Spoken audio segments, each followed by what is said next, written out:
This is Unsiloed, brought to you by Alumni FM, connecting people through stories.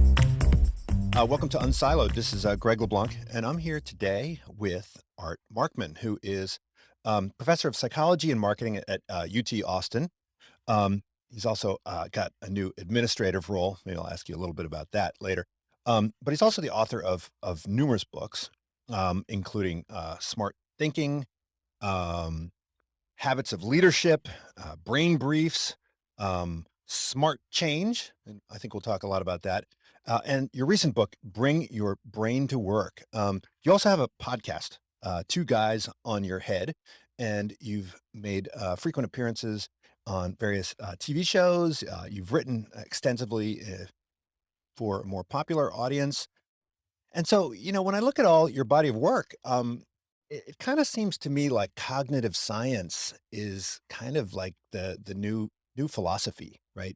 Either that or Aristotle was the original cognitive scientist, right? Because if the unexamined life is not worth living, and if we're all trying to figure out, right, know thyself, it seems like cognitive scientists have stepped into this role. Now, maybe there was a brief moment when the Freudian folks kind of thought they would own that role, but it seems like now the cognitive scientists are the ones that we look to figure out kind of what the heck's going on, and then also to give us the tools that we need to live the life we want to live, achieve the goals we want to achieve, and so forth. Is that kind of how you see your role in part? Because you're not just simply academically studying things, but you're actually offering up a lot of tools and advice and wisdom to people. Yeah, I think that's actually a fair assessment. One way to think about this is I've often said over the years that we had Aristotle, and you can draw a line from Aristotle to William James as basically a line of smart people who had no data, Mhm. who speculated on the way minds worked. And then William James was right at that leading era when people started to collect some data about the way that minds work. And then cognitive science really stepped into that. I mean, there was cognitive psychology, there was some linguistics, and then at some point we really began to combine all these fields and neuroscience and some computer science to think computationally about how minds work, and anthropology, because culture has this huge influence on the way that we are programmed to think by the people around us over the years, and sociology, because frankly there's a lot of group dynamics that play a role. And so we've advanced a lot in understanding the way that thinking happens and the way that we engage with each other. And I do feel like once you begin to understand the more we understand about the way minds work, the more that we can begin to make different decisions about how we choose to do things. And and because for bizarre historical reasons, a lot of psychology never really made it into the standard curriculum, most people don't have a deep understanding of the way their own minds work, despite the fact that most of us are going to be asked to think for a living after we get out of school.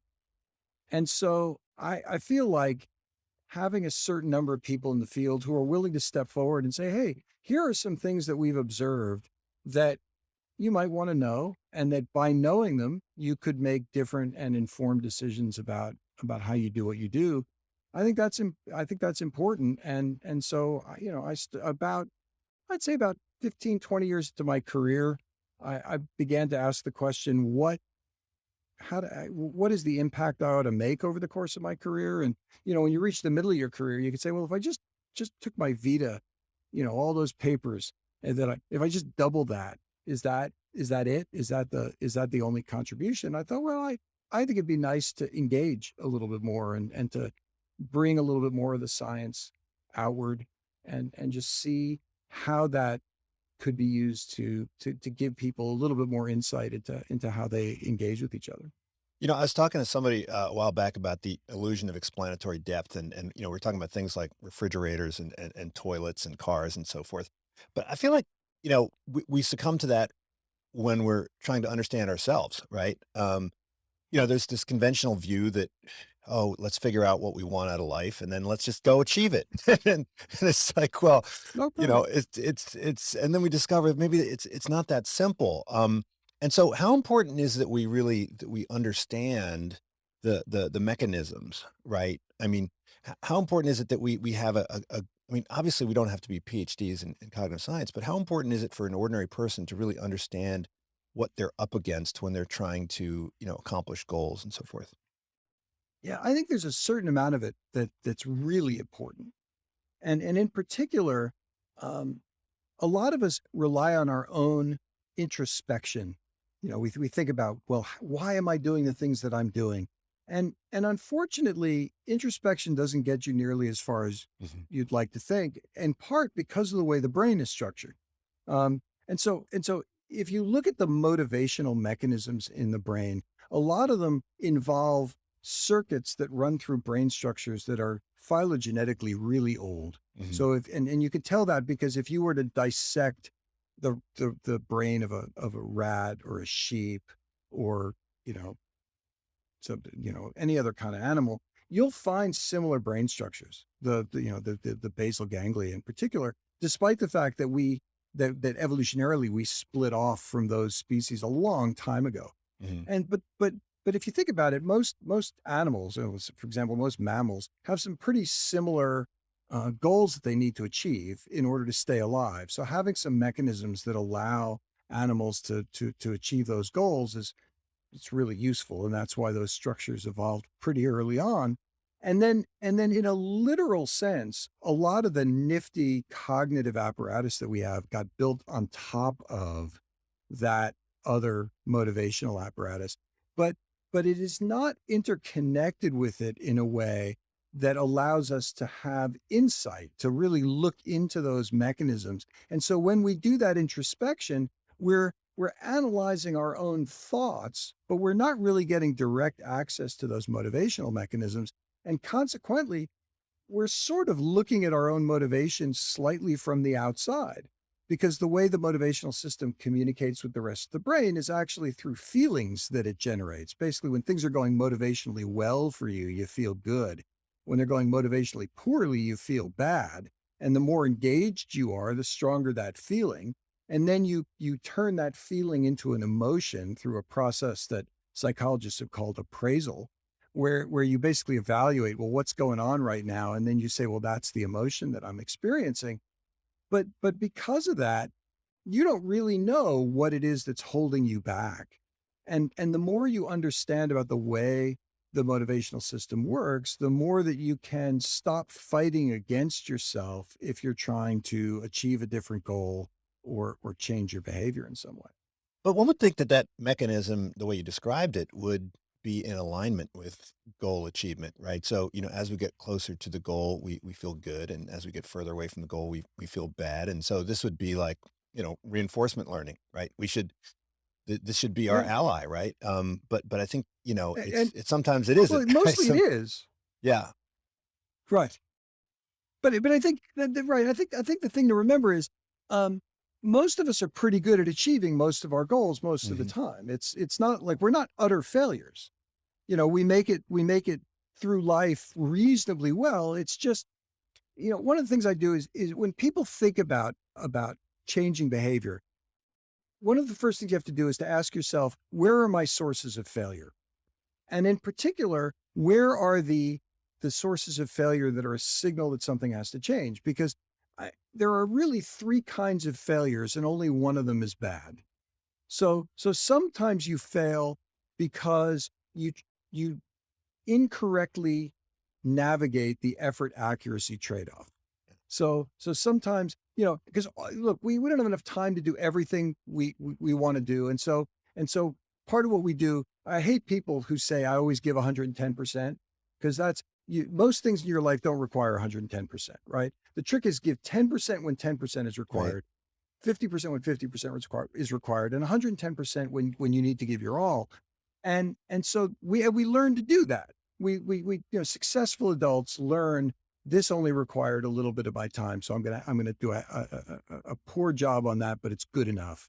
And here this required more effort.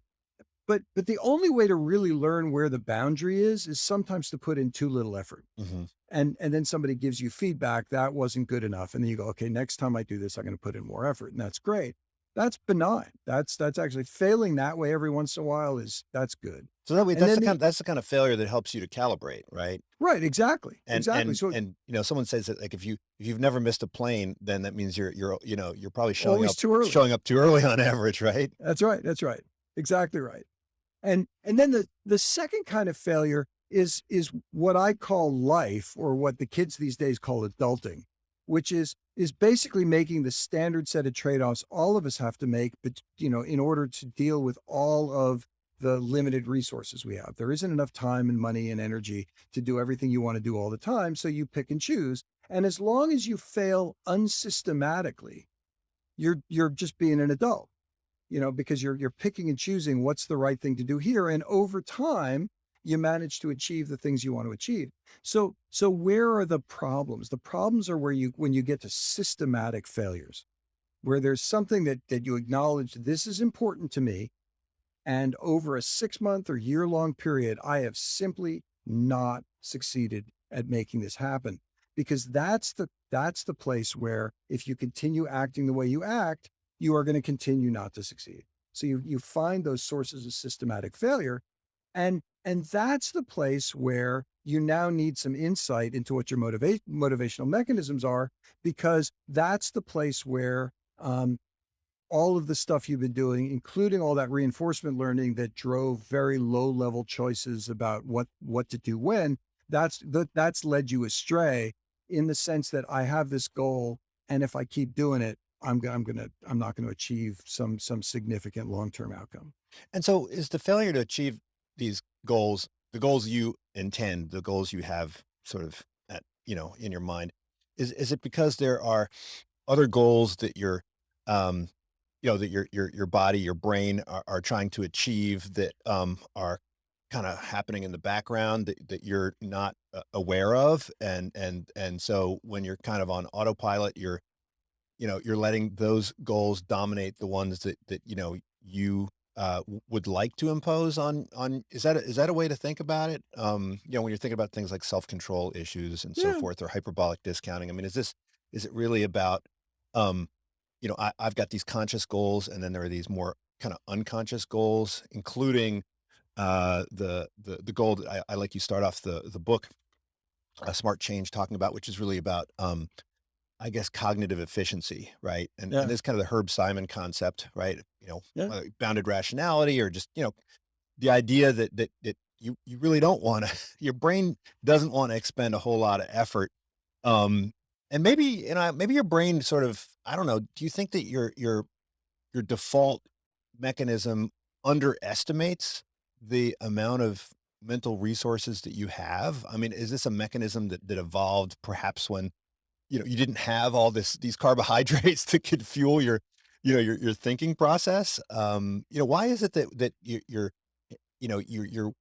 why is it that your default mechanism kind of is so lazy when it comes to cognition? Yeah, I mean, I think it's there are a variety of things, and some of it is, I think, what you're describing, which is it is both effortful and sometimes a little dangerous to do things in a new way. I mean, when if I do things the way I've always done them, then I can safely predict what the outcome is going to be. And I think in our evolutionary history, doing stuff that caused you to do something very new could actually be legitimately dangerous. Now, we've managed to make the world relatively safe, except for pandemics, I guess. But still, there's a sense of that unpredictability is a little bit of a danger sign for us. We get a little bit anxious. I always tell people that foreign travel is mostly fun in retrospect. While you're in the foreign country, you're like, I don't know how to use the money. I'm not sure where I'm going to find a place to get dinner. I don't know how to say excuse me to the people in the street. And then afterwards, you're like, that trip was great, because you know how it came out. Mhm. So I think there's a little bit of it that just has to do with wanting to be in predictable situations. But I do think that another piece of it is you know we don't have a lot of downtime. We're always doing something, but a lot of times we engage in behaviors because the environment calls them out to us in ways that then drive our behavior that that allow us to do things that make perfect sense in the short run, but the accumulated action of all of those short-term uh, uh, activities doesn't add up to Mhm. anything more significant. So, a lot of people, for example, could get to the end of the year and say, I answered 31,474 emails. But I don't think anyone would say my contribution at work this year was that I answered over 30,000 emails. They would want that to add up to something. But the problem is email just keeps coming in. I mean, we've been talking for what, 15 minutes. I'm sure that I've got another 25 emails right Mhm. now. And if I was just sitting there, I could keep answering those, but would that actually allow me to do anything that I would look back on fondly?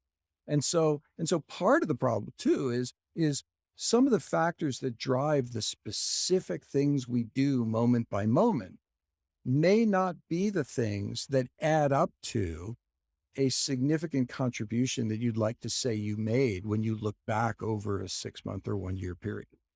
Well, I think one of the things that I found most compelling is that you describe our lives as sort of the accumulation of habits, right? And look, I mean, I think Aristotle said the same thing, right? That we're creatures of habit, So I'm in good and company. yeah, that's right. And so, we're kind of laying down these routines and subroutines, and what works, and presumably the reason is to free up cognition. I mean, Obama famously said, I have two suits so that I can focus my brain energy on like Right. world peace and so forth.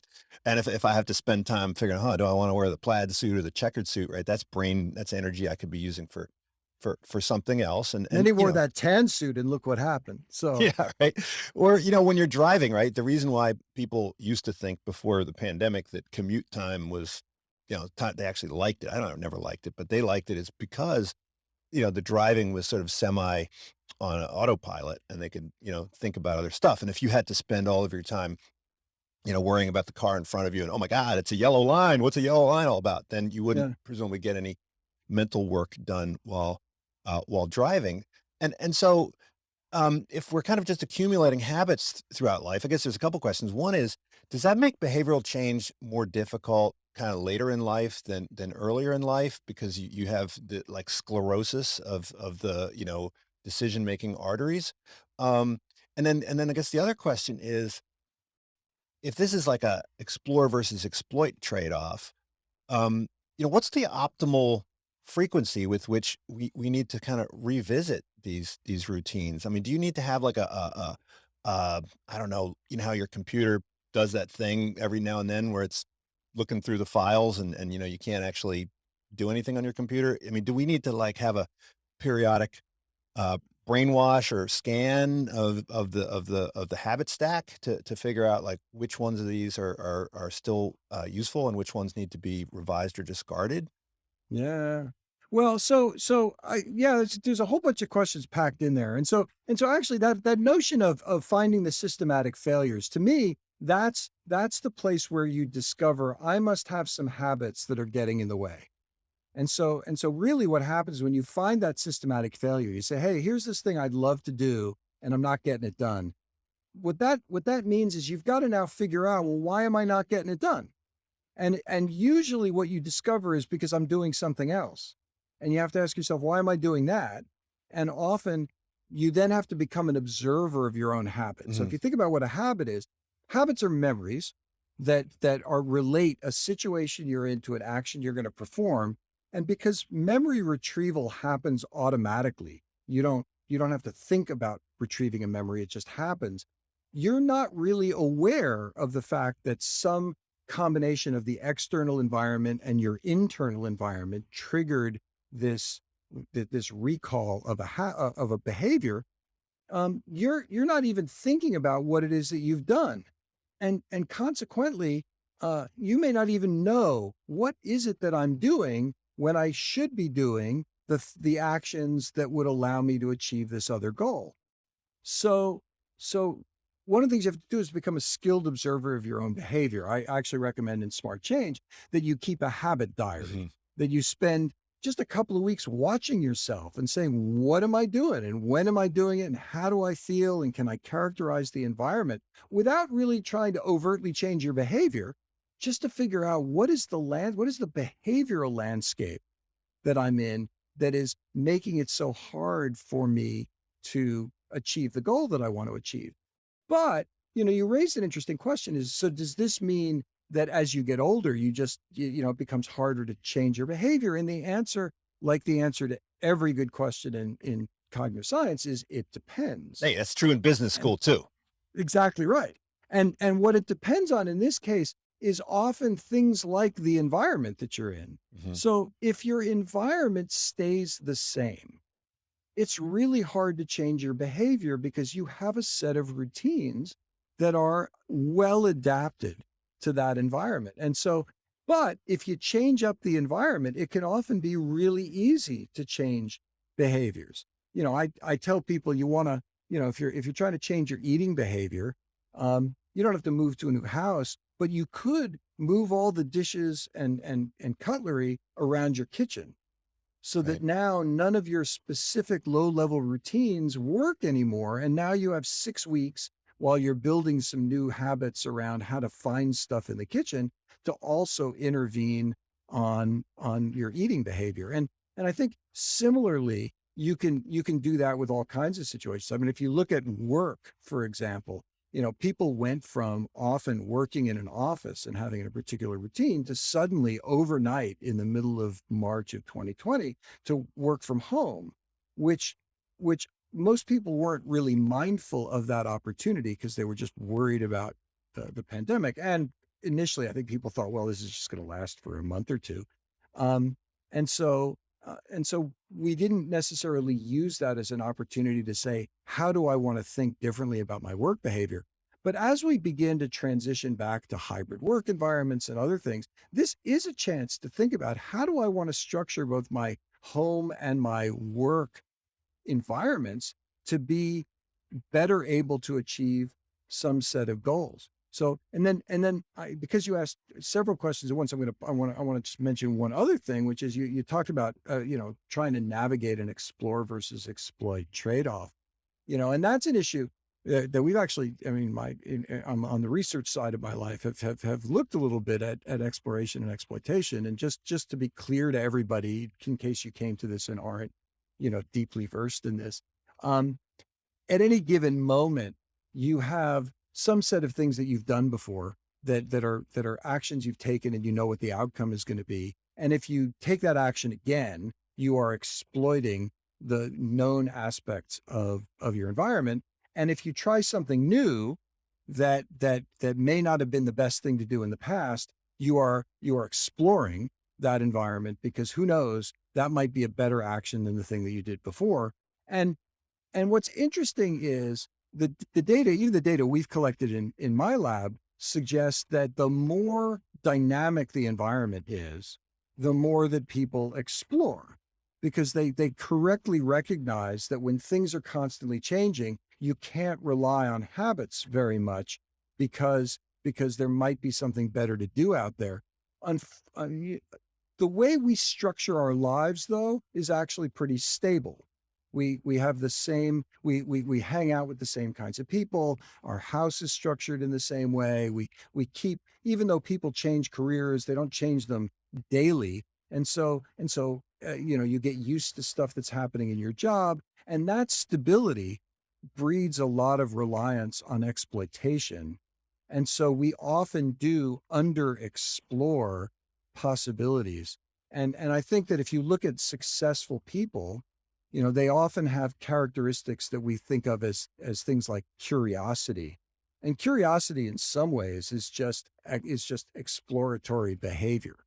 And I think that people who are willing to explore a little bit often find new interesting things that they could do that are enriching.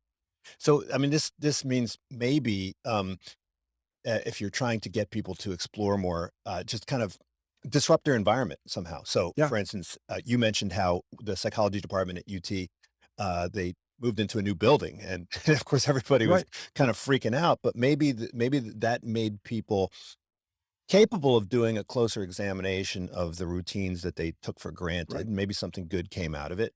We in office environments, a lot of times they'll reshuffle the location of the workers in different offices, and travel and moving to different venues. I have oftentimes would orchestrate these Silicon Valley tours, and I think the major benefit of this, I mean, a lot of it's kind of gimmickry and tourism when it's done poorly, but a lot of it's about just pulling people out of their routines and their environments, and just that removal, that offsite process forces them to kind of become aware of the things that are Yeah. routinized. So, I Yeah. think in accounting, in business, we talk about financial hygiene, where if you don't know how you're currently spending your money, then you can't really evaluate whether you're spending it on the right stuff.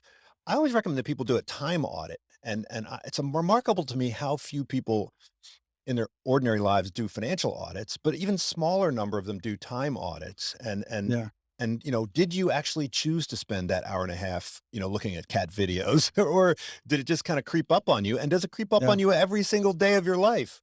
Yeah. Yeah.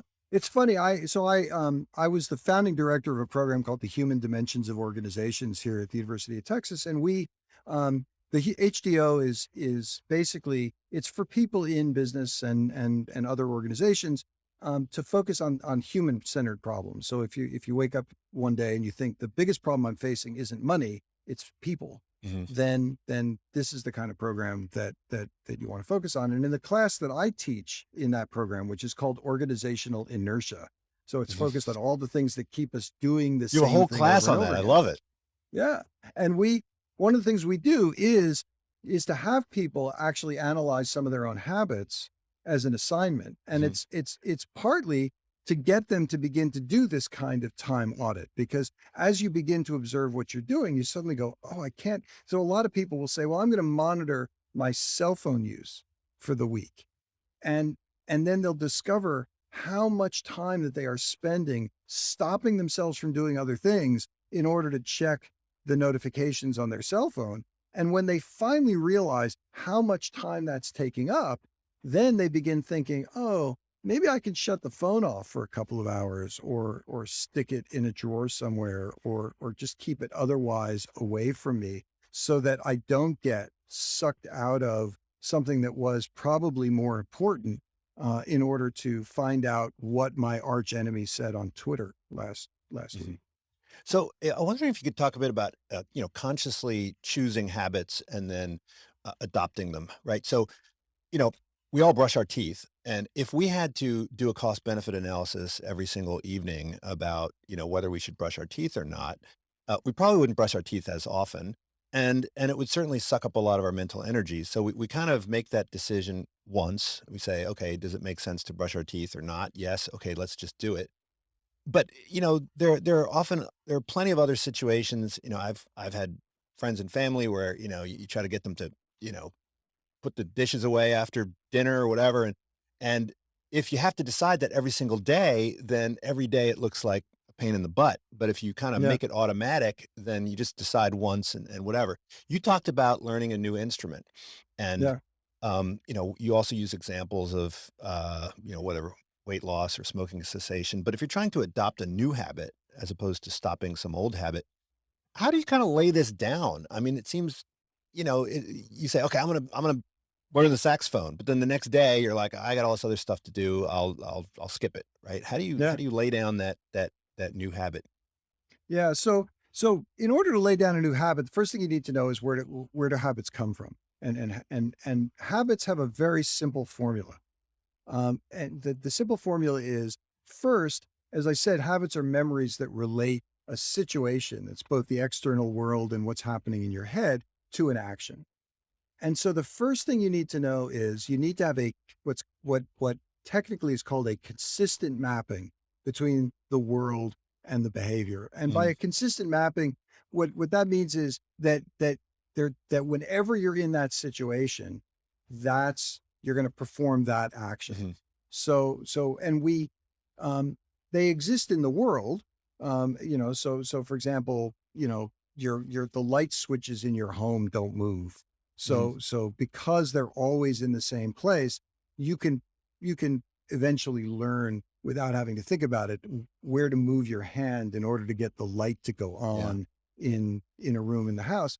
And we also build them into user interfaces a lot. So your car is set up so that the accelerator and the brake are always in the same relative location, because if they were mixed and matched, so there was an inconsistent mapping, then you'd have to look every time, like what do I press now, and then you'd hit the car in front of you. So we build those into user interfaces. You need to have that consistent mapping. So one of the things that means is when you're trying to build a habit, you want to find islands of consistency. Hmm. And so, for example, when I was learning to play the saxophone, so now I had to add that into my life. One of the things I did was to pick a consistent time of day to practice. So at that time, I was parenting a young child, and so I would put him down for bed and then go practice my saxophone. And so it became part of a consistent routine. If I played sometimes in the morning and sometimes at lunchtime and sometimes later, then it would have been hard to develop a habit, because there would have been an inconsistent Hmm. relationship between what I'm doing at any given moment and that behavior. So you want to build in that consistency. And then the other part to the formula for habits is repetition.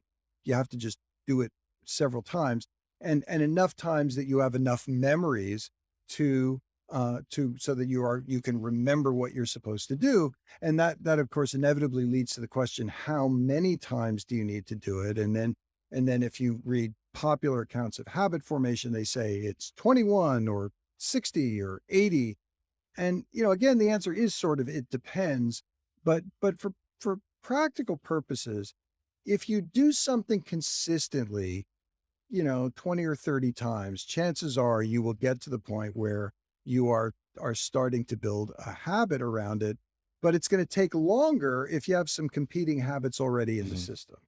Um, and I just want to add one more thing to that, which is, if you think about that concept of brushing your teeth, for example, one of the reasons it's easier to get people to be consistent about brushing their teeth than it is about, doing the dishes, for example, is that we build furniture around brushing Hmm. your teeth. I mean, you look at the way bathrooms are designed, and we've actually got a holder for your toothbrush that's out there.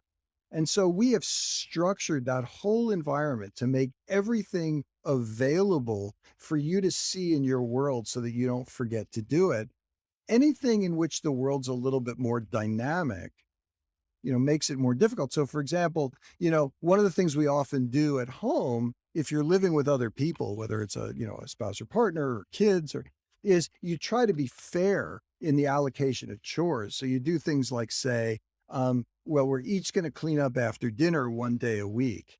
And it's fair at one level, but it actually makes it harder from a habit standpoint, Hmm. because it means that you've now got to remember, oh, this is the fourth day, so I it's my turn to do the dishes again, as opposed to, another way to do it would be to say, well, here are four chores that need to get done, and and we're just going to allocate them each to somebody, so dinner's over and each of you has to do this thing. And Right. that actually makes it easier to create the habit, because now everybody's got a consistent thing that they need to do, and you don't have to reevaluate it every time. Well, when you talked about the difference between kind of brushing your teeth and flossing your teeth, Oh yeah. I like that example because yeah, you're right. I mean, the floss is kind of in the cabinet and whatever. And it made me think, why haven't you designed and patented a floss dispenser that people could, a nice, attractive looking floss dispenser that people would be proud to leave on their sink. This is, I hey, was, yeah, I you're in was hoping marketing. that I just thrown that out there for somebody to pick up. One of my graduate advisors, Doug Medina, always used to say to me, ideas are cheap, right? It's the execution. So there is an idea, it's out there. If somebody wants it, just, thank me. But yeah, you can't do it. It's a lot of work. I was the executive director of a think tank for 3 years that focuses a lot on entrepreneurship. Being an entrepreneur that's hard, Mhm. man. So actually designing the product, that might even be easy too. But then trying to get somebody to pick it up and market it, that's a lot of work.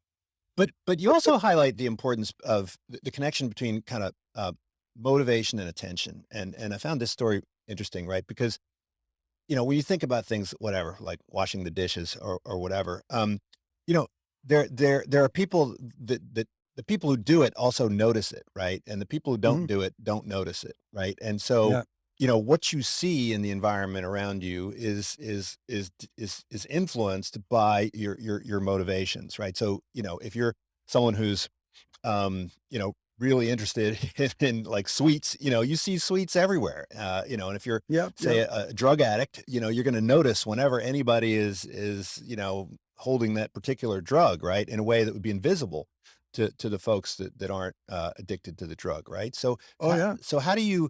So if you're trying, I mean, do you have to kind of instill the motivation in yourself in order to stimulate the kind of awareness?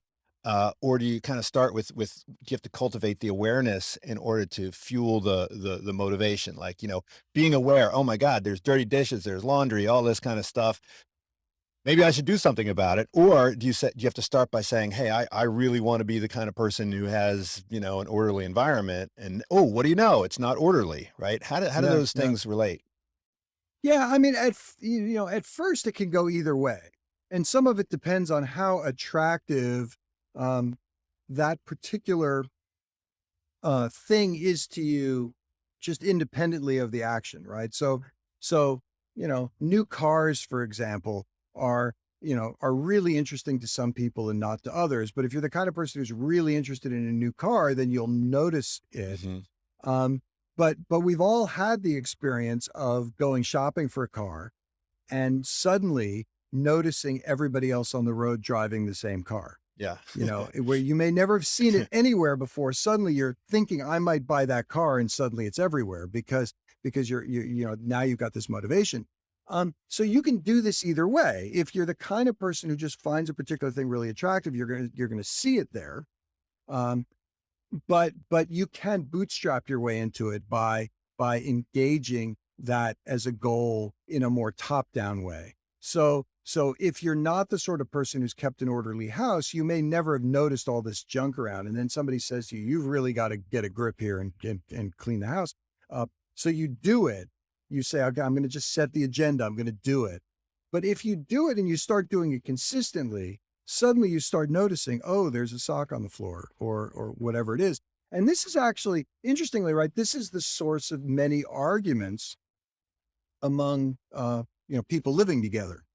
So if you've got one partner who is more attuned to keeping the house clean than another, right? One of them says, why didn't you pick up that sock on the floor? And the other one says, oh, I'm sorry, I just didn't see it. Hmm. And they think that excuses it. And the reason that actually causes an argument after that is because not seeing it turns out to be a reflection of, it's just not in my motivation to keep the house clean, because if it were, I would have seen it. Exactly. And that then, so that's why the argument doesn't end with, so the person who's not particularly motivated to clean thinks, well, I didn't see it, that Yeah. should be explanation enough for why I didn't pick it up. But really what the other person is saying is, why weren't you the sort of person who was motivated enough to keep the house clean that you would have seen that sock before I had to say something? Yeah, I think, economists, they tend to separate these things out. They think, well, there's, I mean, even lawyers, right? There's the facts and then there's the law, right? And, as an economist, you're like, okay, there's empirical reality and then there's preferences. And so, Yeah. we would think, well, okay, you value cleanliness and this other person doesn't value cleanliness, but there shouldn't be any disagreement about the state of, cleanliness Right. in the environment. But if the difference in preferences alters, how you view the world, then, you're having these empirical debates, which Yeah. in reality you shouldn't be having. Like, I mean, Right. there either is or there But isn't a sock on the floor, right? yeah. Right. And at some level, once it's pointed out to you, you're like, oh, yeah, I guess there is a sock on the floor. So eventually you can come to that agreement. But because you are in these different motivational states, you are in almost a literal sense living in somewhat different worlds Yeah. up to that point. And and this is true in all kinds of ways, right? There's also these fascinating interplays between perception and skill. I read this wonderful article years ago about the Austin Parkour Club. Yeah. Parkour, these crazy people who, climb up walls and Hmm. stuff like that. But one of the things that one of the members of the club pointed out in the article, which I thought is a deeply true thing, they were saying, look, having learned parkour, the world looks different to them. The world is now full of all sorts of handholds and footholds and things like that that were literally never there Yeah. before because they didn't have the skill to make use of those. And so the more you learn about stuff, the more different the world sounds. I mean, it's funny. I used to have a big collection of jazz CDs in my office. It was actually one of the things that motivated me to learn to play the saxophone, which was that I loved jazz and I Hmm. loved the saxophone in particular. I loved the sound of the saxophone. So I thought, well, I'll just learn to play. And having learned to play the saxophone and learned to play jazz on the saxophone, it ruined my ability to listen to jazz while I was working, because all of a sudden I Yeah. was like listening to chord changes and hearing what the bass player did and thinking, oh, here's something you could have done there. And I just started hearing things in the music I wasn't hearing before, but it started attracting more of my Hmm. attention. So I actually had to stop listening to it. Yeah, it's why I can't, do yoga when there's classical music playing because it's Yeah. it's like, they got to play that lightweight, Yeah. Yeah. new age stuff if I want to do yoga because if it's classical, I can't. My brain is engaged and I miss Yeah. all the moves and stuff, Right. Right. right?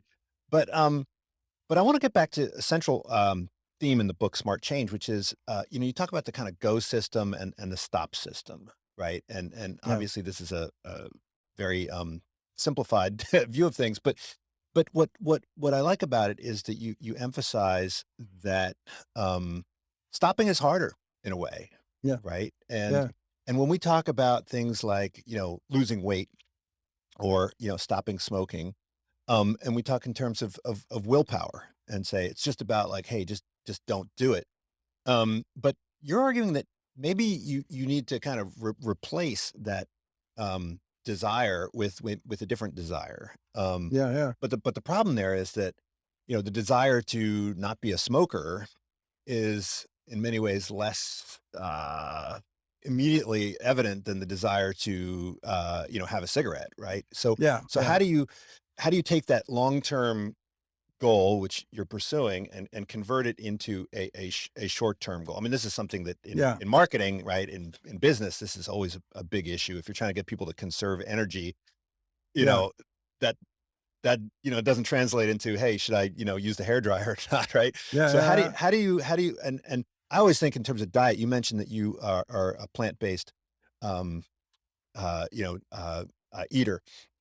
And it seems like for me, the idea that I'm not gonna eat ice cream, I'm not gonna eat that, I'm not gonna eat this, that seems less attractive than saying, you know what, I'm gonna eat a lot of peas, and I'm gonna eat a lot of carrots, and I'm gonna eat a lot of, celery, right? Like in other words, tell me what you're gonna eat as opposed Yeah. to telling me what you're not gonna eat.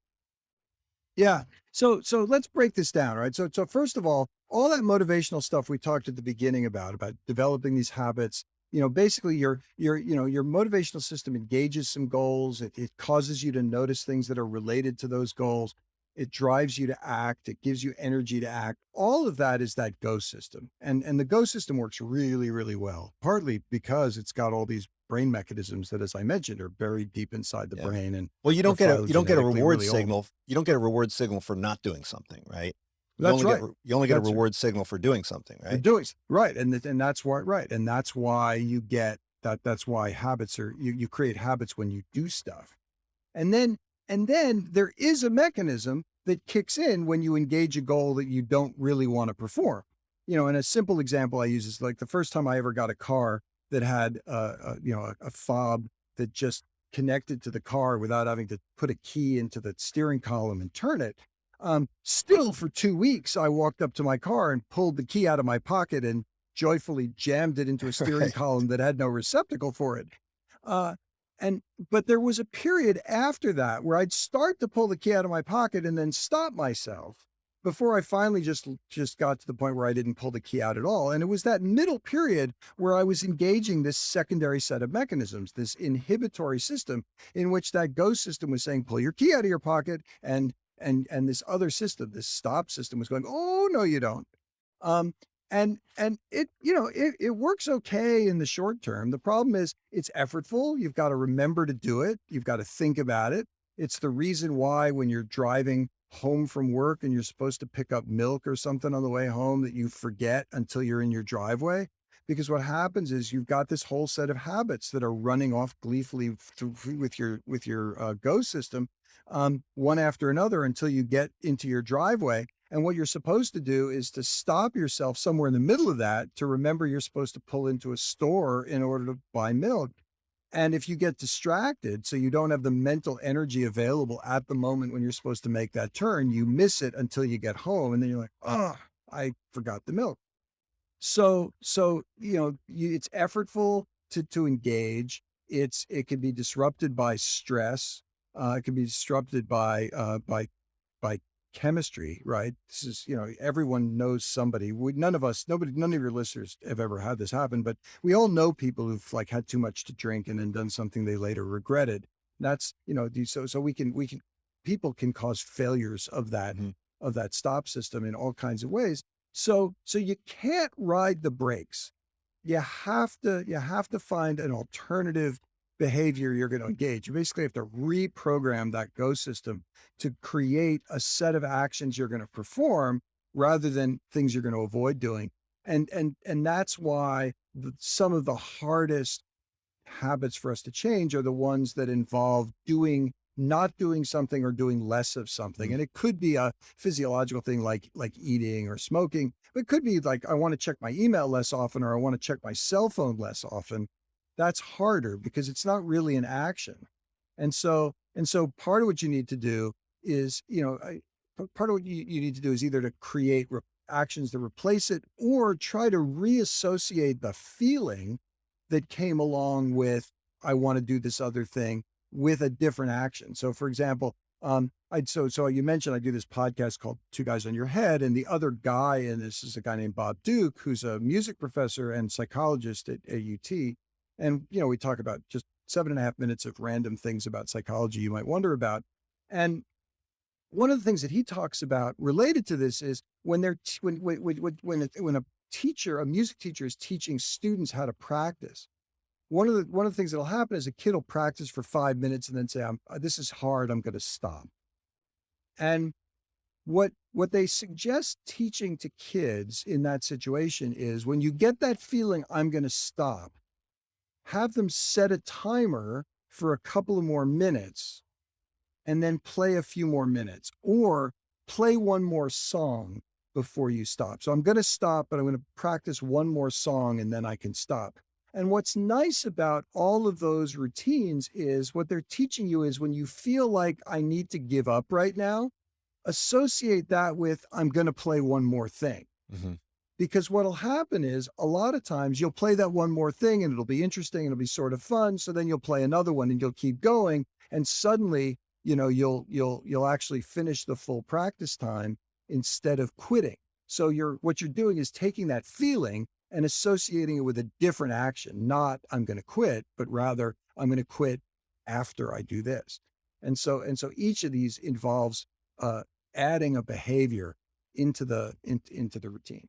So why can't we repurpose the reward system so that every time we kind of prevail or triumph over a temptation, we view that as an accomplishment, right? I mean, do people do that sometimes? And then they can, say, I just accomplished something, I felt like eating ice cream and I didn't, like that would, why do we have to kind of divert attention away from that? Yeah. Well, I think there's sort of a couple of separate things going on. I mean, first of all, I this issue of the reward system is a little bit of a misnomer, right? So the thing that often gets called the reward system in books on habits isn't really about reward.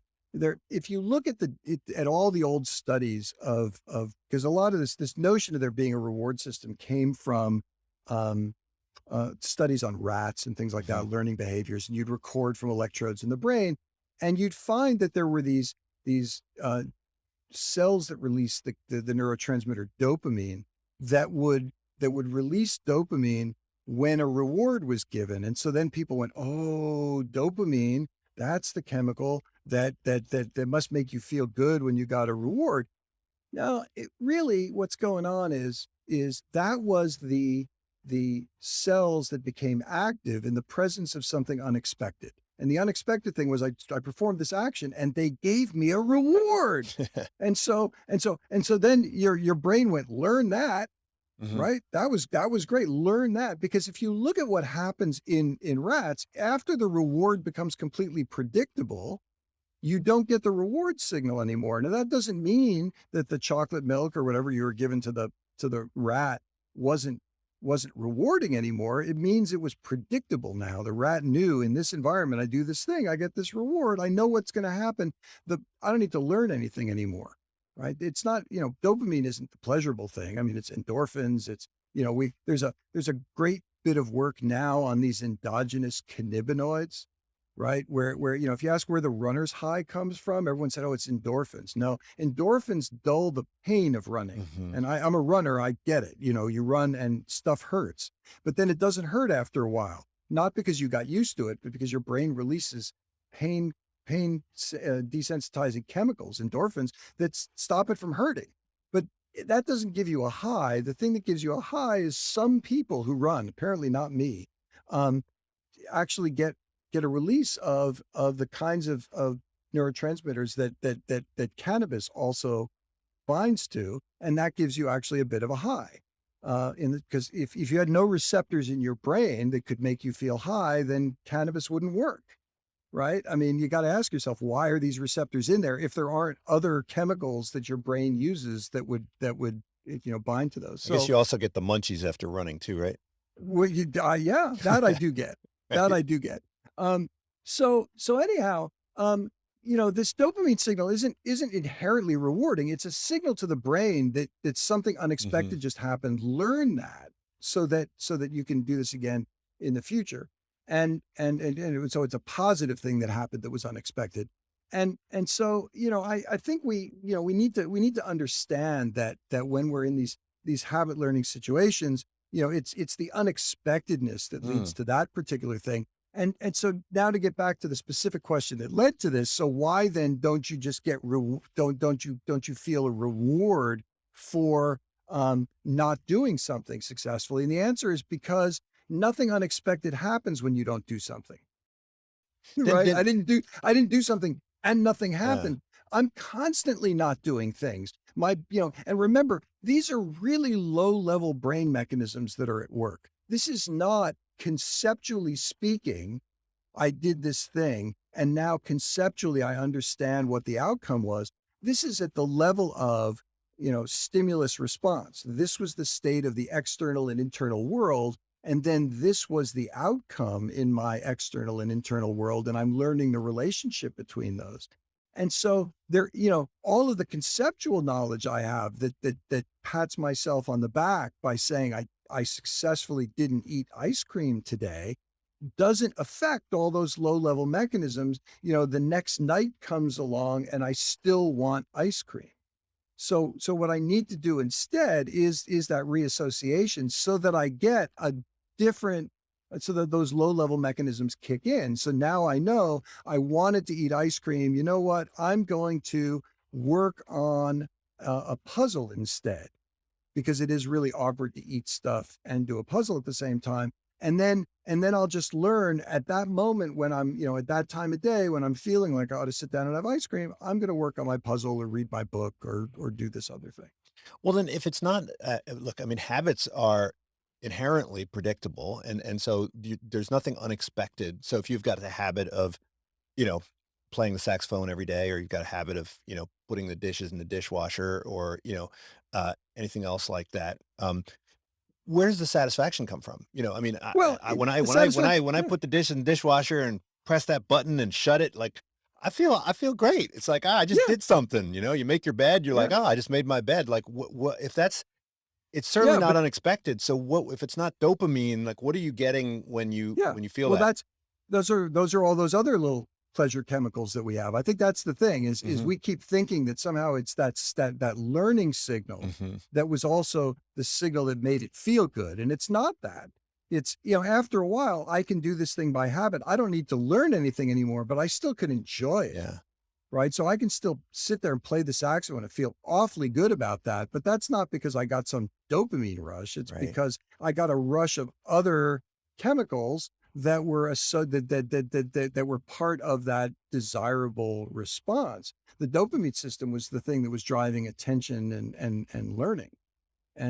But it's just, we call it the reward signal because years ago when we were studying rats, the thing about trying to measure stuff from people's brains is all you can do is relate something that happened in the brain to something else you knew was happening in the world. And so this signal was correlated with giving the rat the reward. So we called it the reward signal. And then we overinterpreted that. And I think that it's the danger in part with people writing books about psychology if they're not also well versed in the literature, because you see the term reward signal and you go, oh, it's all about reward, and you bring your lay beliefs about what reward is, and then you write a whole book about the importance of reward, and it's not really about reward like that. Now, you also talk about the importance of arousal, and in my workplace class, I talk a lot about the Yerkes-Dodson law, right? And there's this kind of optimal amount of arousal for motivation, but it seems like a lot of people will skip over that, right? They'll go from Yeah, being, unmotivated, and then if someone says, "Hey, you got to do this," or whatever, then they immediately jump to the anxiety stage, and right. those things neither one of them is conducive to actually, goal fulfillment. I mean, Yeah, is that, and I think you point out that we shouldn't view this as an inherent deficiency, but rather think of it as a muscle that just needs, some exercise. So how does one exercise one's arousal system and kind of, yeah. activate it intentionally in order to, achieve Yeah. goals? Yeah, so that's the thing. I mean, arousal is the energy we put behind our goals, and as you point out, I love that the Yerkes-Dodson curve still works, because this is from a paper from 1907, right? And there's so little in the field of cognitive And they were science not that you they can were not go, measuring, cortisol you levels or anything back in those right. days, right? Yeah, no, no, but the idea that we could actually take an observation from over, 100 or 115 years ago, and it's still holds, that's wonderful. And it is this idea that when you have very low levels of energy or arousal, you don't get anything done. And then there's a sweet spot, right? The more arousal you get after that, the more likely you are to get something done. And then you hit a sweet spot where you work at peak efficiency, after which you go over the edge of the curve. And when you have more and more arousal, you just descend into panic, right? Mhm. You've got so much energy, you can't stay focused, you can't get anything done. And you definitely have to practice that.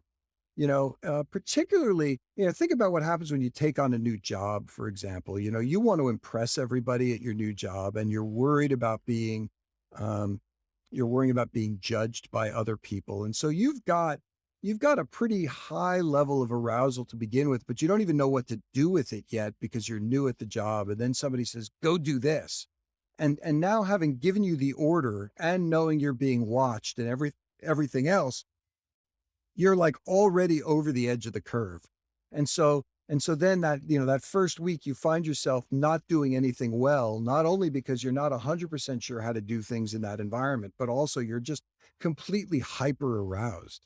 And and so I think when you find yourself going over the edge of that curve too often, you have to find ways to calm yourself down. And physiologically, you can do that, right? You can actually, a little deep breathing will actually dissipate some of that energy, or going out for a walk, something like that. And you have to learn to manage that arousal level. And you also have to learn who you are naturally. So there are people who are naturally really high arousal people, who just, you tell them to do something and they just go do it, even if the deadline is like 6 months from Mhm. now. They're like, okay, done. Right. And then there are other people, whereas I like to say, you have to detonate a small thermonuclear device under their desk before they even notice that there's something that needs to be done. And those folks need to learn to create a more of a sense of urgency earlier. And when you get those people together in the workplace, it's oil and Right. water, because the one of them is like, why aren't you doing anything? And the other one's like, dude, Right. just just relax. Right. Now, you talked about protected values, and this is, I think, an area where psychology and philosophy come together, you know, very well, and it's kind of like importing a almost a deontological view of things into your behavior. So, the probably the most famous example of this is, with Alcoholics Anonymous, right? You don't even take a sip of alcohol. And I remember I had lunch with George Ainsley, probably 25 years ago, and he was talking about, say, quitting smoking, and he said, if this is a day by day decision, if every day you have to decide, hey, do I want to quit smoking, today, or should I do it tomorrow, right? Tomorrow always makes more sense just because one day of smoking isn't going to kill you. And so he Yeah. said you have to kind of convince yourself, even though it's completely irrational, you have to convince yourself that it's a one-time decision and that, you're Yep. deciding for your whole life as opposed to deciding. And this is really about like habits, right? You're deciding, am I Yeah. going to be someone who is a toothbrusher or am I going to be the kind of person who's not a toothbrusher? And Yeah. and this can sometimes help, to, commit to certain things, but it can also be harmful. I think you point out that because then people think, "Well, okay, I had a sip, I might as well drink the whole bottle," Yeah. right? You call Right. it Right. like, "What the The what heck? the hell effect. What the hell effect?" So Yeah. how can we what's a good way to incorporate these protected values? I mean, I know a lot of people that are vegan and if they Yeah. find out that they had, gelatin or something, Yeah. they lose it, They lose. Yeah. No, that's right. Yeah. Yeah. It's a so this idea of unprotected values is here's a value, and I'm just not going to accept any trade-offs. Right. Right. There's a bright line between proper behavior and improper behavior, and you cross that line, and you've lost. You're on the wrong side of it. And what that does is to make the line really important. So you can go up to the line, you can look over the line, but you can't cross that line. And if you're struggling with something like alcohol or cigarettes or something like that, then one way to try to prevent yourself from doing the thing that is going to be really bad for you to do is to make the line between proper and improper behavior really bright. And and and so there's there is value to that. There is value in telling yourself to do that. The problem is, as you were alluding to, that there is this notion of this is a legitimate, there's legitimately a paper in the literature called the what the hell effect. That was not the stop system and the go system I put in the book. The what the hell effect is a thing. And the idea is that if the world is divided into black and white for you with a bright line in between them, as soon as you step across the line, you're over the line, and every territory across the line is equally bad. And so if you're in for a penny, you may as well be in for a pound. And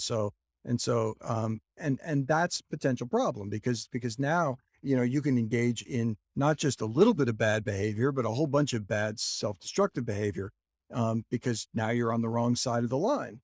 And so I think, there is also value in seeing the world in terms of the gradations of gray, that yes, it's bad to be a smoker, and particularly early on in trying to quit, it's probably useful to say I am a non-smoker, and Mm. smoking, just any smoking, is bad smoking. At some point, though, you may also want to say, but in the event that I happen to smoke a cigarette, one cigarette is less bad than 30, so that you see the gradation. So still, I want to be the sort of person who doesn't smoke, but I certainly don't want to be the sort of person who, having smoked one cigarette, and back up to 2 packs a day, immediately. And so I think that you have to weigh the costs and benefits of those different ways of looking at things. And honestly, right, I'll give you a legitimate example. You mentioned veganism for a second. There's a really interesting discussion that's going on right now, among on sort of vegan social media, which many of your listeners may not be attuned to. But Kentucky Fried Chicken just released a Beyond Chicken Mhm. version of their product, and so it is vegan. but it is cooked in the same oil Hmm. as the other chickens, the chicken that's being Yeah. served in the restaurant. And there is a vigorous discussion going on about whether that means that the product is vegan or not. And you have some people who have drawn the bright line on this to say it's, if it got anywhere in the vicinity of something that was an animal product, it's not vegan.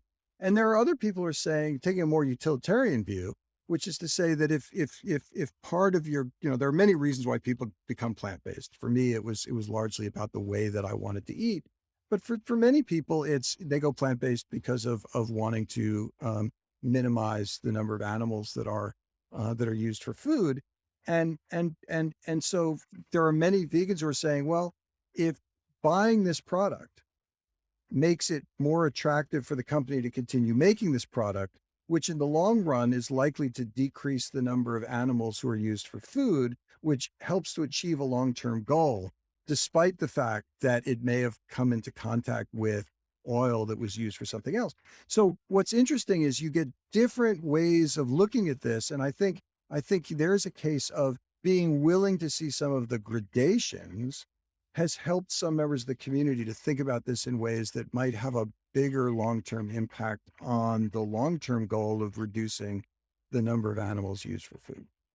Now, at the end of this book, you talk about helping others to change. Now, I think this book, I think a lot of writing in psychology now, we can call it self-help. A lot of times when I talk to people and I say, "Hey, there's a self-help book in here," they get very defensive and they say, "Well, no, don't say that." But in fact, if you're philosophically interested in how to live, you're going to read every book as informing you about that. But when you're motivated to change how you live, you seek out these instructions. But when you see people around you and you think maybe they should change how they live, your loved ones in particular, it seems like loved ones are the most difficult to influence, right? Yeah, I'm a professor, and my students are always coming to me and saying, "Hey, give me some advice." But family members never ask you for advice, and when you offer advice, they tell you to buzz off. yeah, So how do yeah. you how do you create behavioral change in others? Is it do you have to be more kind of subtle about it and maybe just kind of create an environment that makes it easier or less costly to engage in behavior that you believe is in their best interest? Yeah, I mean, I think so. So as you point out, it's hard. It's hard to get somebody else to change their behavior. As I like to point out, there's an old joke, right? How many psychologists does it take to change a light bulb? And the answer is only one, but the light bulb has to want to change. Right. And that it's deeply true, right? I mean, if it for somebody to really put in all the effort that's required to change behavior, there has to be some desire to do that. And that's actually been codified in there is a stages of change model that originated with cigarette smoking.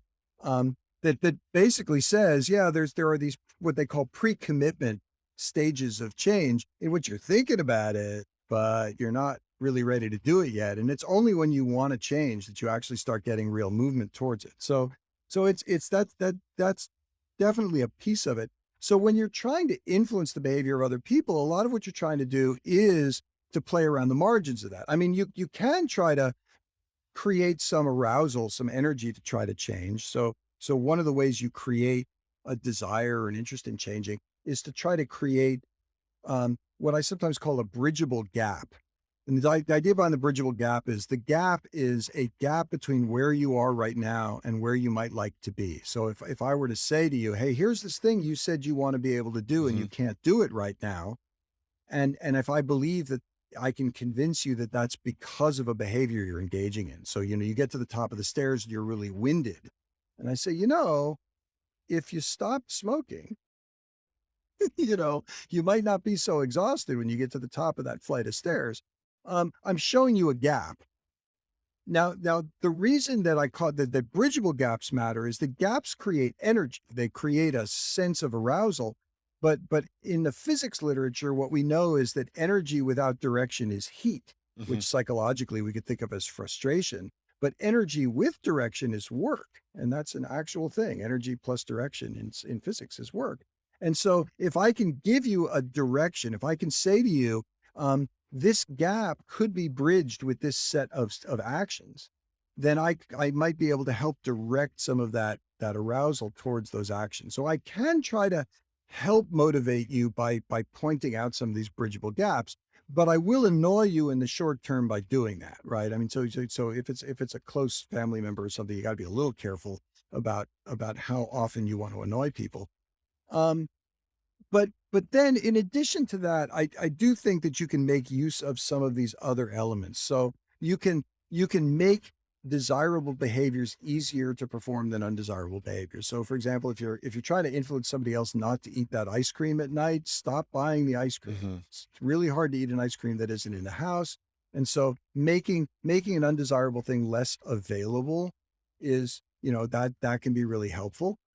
Setting a good example helps, not by pointing it out, not say, "Hey, see what I'm doing," Right. but just by doing some things, right? So, buying the Peloton, sticking it in a fairly visible place and using it often, right? Without saying it, without comment. I'm getting on the Peloton now. I'm gonna go. Then, that example may help because there is this phenomenon of goal contagion, this idea Yeah. that if I see somebody else doing something, it actually makes me somewhat more likely to want to go and do the same thing. And so I just setting that positive example can help. Those are things that you can do in a fairly low cost way that won't annoy the people around you, but may at least increase the likelihood that they're going to engage in behaviors that might be more desirable. We didn't even get a chance to talk about your latest book, Bring Your Brain to Work. Can you tell us just briefly, what were you trying to do with this book? And what are some things that people can take away from that book? Yeah, with Bring Your Brain to Work, the idea was that this same notion of cognitive science plays out in all sorts of ways, and it certainly plays out in the career cycle that we engage with, where there are things we can learn from cognitive science that might help us to get a job, to succeed at that job once we've gotten it, or even to think about the next job when we're looking to get it. And so, I think one of the interesting elements of it, that's relevant to a lot of people right now is a lot of us, if you think about this concept of the great resignation that everyone's talking about, one of the things that people are doing is they're making a particular decision that in the book I characterize as move on, move up, or move out. Right. So move on is do I give up this career path altogether? Move up is, do I want to get promoted within my organization? Move out is, I'd like to get promoted, but not here. And there's a lot of decision work that needs to go into making that kind of choice. So for example, just quickly, right? One of the things that relates to this whole discussion we've been having today is this notion of values. So in addition to motivations, we have a set of values that are a combination of things that we've learned from people around us, and things that we have just decided for ourselves through the reading we do and other exercises, and what we value over the course of our lives may change. And so there are times where, early in our career, we might value recognition, achievement. We want people to notice us for being awesome. And then later in your life, you might think that actually wasn't so important. What I'd really like to do is help people. I might value what they call benevolence. And so you will see people who sometimes will. In fact, I tell this story in the book. I did a lot of had a lot of friends on social media, connections on social media who gave me their stories. You get stories of people, for example, who were early on had careers that were very focused on achievement. And then late in their lives, they decided, you know what, I really do want to help people. And they would quit some of these very high powered jobs, go work for a nonprofit, and do things that comported more with the values that they held at that moment. And so actually understanding the collection of values that are out there and how the work that you're doing relates to those can sometimes be really helpful in making decisions about what the next phase of your career might look like. Yeah, and I think you have a whole course on organizational inertia. You could probably do a whole course on kind of career inertia because, Sure. um, work is very much about habits. People show up and they kind of do the same thing, rinse, wash, repeat every day. And I think the Yep. biggest fear that people have is that a new job environment is going to be one where they're likely to fail, or at least they're Yeah. going to have to figure things out. And there's a huge fixed cost associated with that, and people are Yeah. afraid to incur that, and it sort of slows down their career progression. Absolutely right. Yeah, and I've been very lucky. One of the nice things about working in universities is that there's a tremendous amount of flexibility Yeah, to change your job frequently without actually having to change your employer. yeah, And so I've been, I started my career doing the traditional academic thing of, teaching my classes and writing papers that got read by 30 of my closest colleagues. And then, then started doing a little bit more outward facing work. And so I was able to not just write blogs and things like that, but consult for companies and give speeches and then eventually start writing for broader audiences, but then was given an opportunity to run a master's program. And so I was actually able to develop a program that eventually also led to an undergraduate program. We also have an undergraduate program in the human dimensions of organization. So I will tell you, it's really weird to watch undergraduates walk across the stage getting a degree in a thing you named. hmm Because you think, okay, now I guess it's a thing because they've got a degree in it. Um, and now doing I worked at this economic development think tank, running that for a few years, and now I'm coordinating continuing professional education for the university, and that's making use of a lot more of these people skills to try to yeah, just influence the behavior of my colleagues. It's wonderful to have the opportunity to do that, and but it does. You're absolutely right. It requires you to say, you know what, there's a whole bunch of new skills I'm going to have to bring online in order to make this happen, and I'm going to muddle through it. yeah, And there's a learning curve with everything, and and I will say, practicing trying new things in lower cost environments helps. I mean, so you mentioned earlier, I took up the saxophone in my mid 30s, and learning to play the saxophone, which was a somewhat humiliating experience in the sense that, no matter what age you start, you sound terrible at first. Um, but realizing you can sound terrible and make those mistakes and the world doesn't end is also valuable, right? Because you realize actually you can make mistakes in all sorts of environments and the world doesn't end. You just do better the next time. And so practicing that even after you've become really proficient at one thing is helpful because it reminds you, I can actually take on a new thing, and yes, I'll screw it up, but it's okay. I think that's one of the things that I find attractive about the university environment is I can try out a new role, and of course if it doesn't pan out, I can always just kind of go back. In most organizations, if you say, all right, I'm going to try an executive role, and you don't like it, you can't just say, all right, I'm going to go back to being an individual contributor. It's like, all right, you Right. gotta leave the firm, right? Yeah, And now that you're an administrator, if it turns out you don't like it, right, you're not going to have to leave UT. And I mean, unless you that's right. make a lot of enemies, you can always just, That's right. settle right back into your academic job. So maybe we should That's right. create work environments where people can kind of do more experimentation, and try out new Yeah, things. think that'd be great. Well, Art, thank you so much for joining me. It's been great, fun to talk to you. And this book, Smart Change, definitely everyone check it out, particularly if you're interested in developing new habits, which everyone should be interested in. But also bring your brain to work, brain briefs, habits of leadership, and smart thinking. And don't forget the podcast, Two Guys on Your Head. Thanks, Art. Well, thanks so much. It was really great talking with you. This is Unsilo, brought to you by Alumni FM, connecting people through stories.